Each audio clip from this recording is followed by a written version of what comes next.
മുത്താപ്പി കഥകൾ.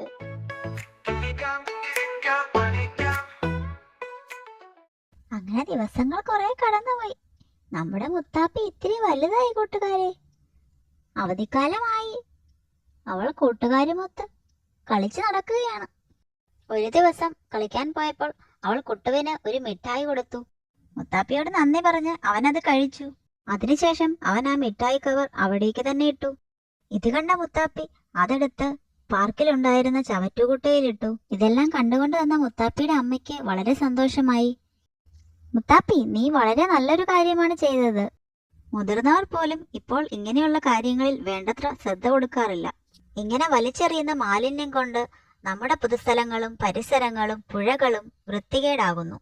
ഇത് പിന്നീട് പല അസുഖങ്ങളും പടർന്നു പിടിക്കാൻ കാരണമാകും. അതുകൊണ്ട് തന്നെ നമ്മുടെ വീടും നാടും പൊതുസ്ഥലങ്ങളും എല്ലാം വൃത്തിയോടുകൂടി സംരക്ഷിക്കേണ്ടത് എല്ലാവരുടെയും കടമയാണ്.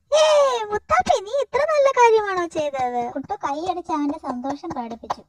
കൂട്ടുകാരെല്ലാം കേട്ടില്ലേ? ശുദ്ധമായ വായു, ശുദ്ധമായ വെള്ളം, നല്ല അന്തരീക്ഷം, ഇതൊക്കെ ആരോഗ്യത്തോടുകൂടി ജീവിക്കുവാൻ നമുക്ക് വളരെ അത്യാവശ്യമാണ്. അപ്പോൾ കൂട്ടുകാരെ, ചപ്പുചവറുകൾ വലിച്ചെറിയരുതേ.